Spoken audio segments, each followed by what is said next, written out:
Hi everyone and welcome back to Be Like Christ for our Gospel of Luke study. We are in chapter 4, picking up in verse 33 today. And if I don't fall asleep, we are going to go through verse 41. It's like 10 o'clock here. I forgot that I had to film this video. So hopefully we can make it through and I can be somewhat coherent for your benefit. I was teaching Acts for our local congregation's Bible study tonight, and that's why I forgot more. But that is helping me to create the next video series on the book of Acts. All right, verse 33, let's talk about the context. So Jesus was just in Nazareth, his hometown, and he was rejected there. They actually tried to kill him because he claimed to be the Christ. He then moved to Capernaum, and he was in the synagogue, and he was teaching, and the people were astonished at his words. So now we are going to see an encounter that he has with a man with an unclean spirit. And in the synagogue there was a man who had the spirit of an unclean demon, and he cried out with a loud voice, "Ha! What have you to do with us, Jesus of Nazareth? Have you come to destroy us? I know who you are, the Holy One of God." But Jesus rebuked him, saying, "Be silent and come out of him." And when the demon had thrown him down in their midst, he came out of him, having done him no harm. And they were all amazed and said to one another, "What is this word? For with authority and power he commands the unclean spirits, and they come out." And reports about him went out into every place in the surrounding region. So Jesus was teaching with authority, but maybe there's a lot of people who question whether or not Jesus really had the authority to speak some of those things and to speak about the law with such command. You know, he wasn't a trained scribe or a trained rabbi, and he hadn't been to their schools. And what gave him the confidence to speak about the law in ways that their scribes hadn't? Well, the proof of Jesus' authenticity and the fact that he presented the heart of God when he presented the law was about to, the proof was about to, to materialize here. It was about to be provided. There was a man with an unclean spirit in the synagogue. We'll talk about unclean spirits a little bit more in Luke chapter 8, so just hang tight. But this spirit cried out, and it announced that Jesus was present and that Jesus was the Son of God. Actually, he says, the Holy One of God. Jesus told the demon to be silent. You know, Jesus wanted his identity proclaimed, but he wanted it proclaimed through God's power, not through the mouth of a demon. Jesus then commanded the evil spirit, the unclean spirit, to come out of the man, and it obediently did. So we see that Jesus' words had authority even in the spiritual world and spiritual realities. And that's really important when you look into some of the historical records of the Jews, because the Jews actually had exorcists, and you can read about them. They had incense and chants and all kinds of different rituals when they went to cast out a demon, and it didn't always work when they did. So they go through these big old lengthy complex processes. But Jesus, in a word, cast the demons out. The demon didn't have any choice. And so we have Jesus outperforming the Jewish exorcists. And then we also have him speaking with authority, outperforming and out-teaching the Jewish scribes. And this occurrence, both of these occurrences really, should have been a lesson to the Jewish religious leaders that it was their turn to be students instead of teachers. They needed to humble themselves and realize they had something to learn from this 30-year-old. But unfortunately, the rest of the Gospels reveal to us that they couldn't learn that. They couldn't humble themselves. They saw themselves as teachers, and they did not want to be students at all, or to learn anything new. Their pride wouldn't let them relinquish the titles that they had earned for themselves. All right, that will take us to verse 38. Let's read 38 through 41. And he arose and he left the synagogue and he entered Simon's house. Now Simon's mother-in-law was ill with a high fever, and they appealed to him on her behalf. Then he stood over her and rebuked the fever, and it left her, and immediately she rose and began to serve them. Now when the sun was setting, all those who had any who were sick with various diseases brought them to him, and he laid his hands on every one of them and healed them. And demons also came out of many, crying, "You are the Son of God." But he rebuked them and would not allow them to speak, because they knew that he was the Christ. So Jesus left the synagogue and he went to Simon's house. Now Simon is the same guy as Peter the apostle. Those names are interchangeable. And Jesus was, Simon's mother-in-law was sick, and they asked Jesus if he could do something about it, and so he did, and he healed her. And then as soon as he healed her, she got up and started serving them. So he had power. He had authority to teach in ways that nobody else did. He had power to throw out demons, and he also had authority over diseases.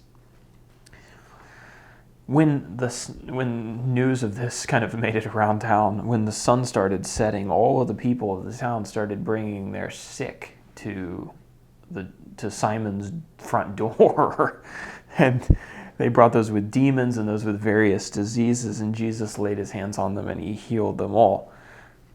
Just as he had in the synagogue, he silenced the evil spirits and then cast them out. They wanted to reveal that he was the Son of God, or they kept saying that repeatedly. And it seems like Jesus wanted people to figure that out based on the evidence themselves, right? Not just announce it to the world. I think that's part of why he silenced the demons, and I think there's some other aspects to it probably as well. But you don't see Jesus going around telling people that he's the Messiah all the time. And I think there really was a sense in which he wanted them to look at the evidence and come to that conclusion on their own. When you come to a conclusion on your own, it's much more powerful than if somebody just tells you that. So I think that's part of the reason that he wanted his identity, at least not to be spoken to or proclaimed too widely. Anyway, as I mentioned, we'll discuss demons and evil spirits a little bit more in Luke chapter 8. Why did the people wait till after sundown to bring their sick to Jesus? You notice that in verse 40. They brought them when the sun was setting. And the reason for that was probably because it was the Sabbath day, and the Sabbath day didn't end until sundown of that day. The Jewish days ran sundown to sundown. When the sun sank, it was a new day, and the Sabbath day restrictions on the Jews were lifted. So the Jews weren't allowed to do certain things on the Sabbath day because it was supposed to be a day of rest. There were traditions that prohibited them from walking a certain distance or carrying burdens on the Sabbath. And the Sabbath laws in the first century were kind of a mix of God's original laws and then a bunch of traditions that the rabbis had created over time. But anyway, there's these restrictions on the people until sun goes down. So when the sun finally does go down, the Sabbath day is over, and they gather up all their friends and they carry the sick, and they're allowed to bear burdens at that point. So they take their sick friends to see Jesus at this house. The Bible says that the whole city was out the door. Mark chapter 1, verse 33. And when you think about this scene, it's kind of incredible. Jesus is running this world-changing ministry, operation out of a fisherman's house in like a middle of nowhere town. This is something that's going to impact, Jesus' work was going to impact the world. And this is where he chooses to do it. I think it's just kind of incredible. And when we read the Bible story, sometimes we can get familiarized with these places and these details and not think anything of it. But when you really take the time to realize that Jesus is like in the middle of nowhere and has come to save the world, which is the greatest work ever done. It's amazing that God had it play out like this. It really is weird. I mean, if you were writing a novel or a story, you probably wouldn't write it this way. Significant events usually happen in significant places, but Who on earth would have expected that Jesus would be working out of a fisherman's house? Imagine if somebody came up to you and they said to you, hey, the Messiah is staying 2 blocks away down the street in your neighborhood. I mean, you'd probably just be like, okay, yeah, right. Next. Moving on to the next thing. It would sound almost ridiculous. I think in my old neighborhood, somebody told me that Jesus lived, the Messiah was born 3 houses down. I would have been like, no, that house is nothing. Like, there's no significance to that house at all. And yet, here Jesus is in this house of complete insignificance, doing incredibly significant things. Deity could be found in deity, in this case Jesus, deity could be found in a normal home accessible to everyone, not just some exclusive palace that was sealed off to the rich and famous. Jesus is among poor, middle class, lower class people here. That's who he's giving his time to. And I think this is probably one of the most beautiful things about God's plan to redeem mankind. God's truth can be found in the most ordinary places. And it is sometimes encountered unintentionally in places that we would never expect. So on the most ordinary days, a person can encounter life-changing truths. Maybe somebody shares the gospel with you on the subway, or while you're riding in the back of a car, or you're walking down the street, or you're at the grocery store. And God providentially prepares opportunities for us to know him. And a lot of times, those opportunities are presented in the ordinary. And yet, they affect our eternities. They affect time forever and ever and ever. So God works through the ordinary to do extraordinary things. And the more you think about that, I think the more it'll just kind of blows your mind. In application of that, this ought to be a lesson to us that we shouldn't discard truth or the possibility of finding truth just because we deem its origins to be too ordinary. One might think, well, that person, that they don't have anything to teach me. That person, they're not as educated as me. I'm not going to find any truth there. Or, if I go to this event, it's not going to have anything to offer me. How many people do you think thought that the most important news in the history of the world, the news that would affect the souls of all men, past, present, and future, would show up first in a fisherman's house in average old Capernaum? That would have been pretty easy to dismiss, but it would have been a terrible mistake to dismiss it.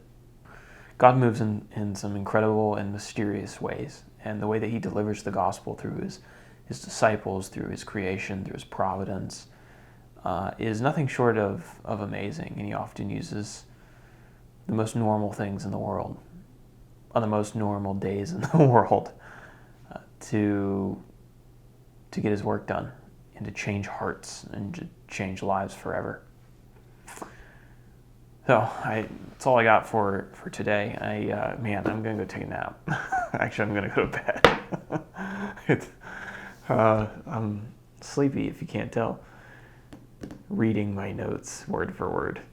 Anyway, thanks for tuning in. Hopefully tomorrow I'll film a little bit earlier, and I hope you have a good night.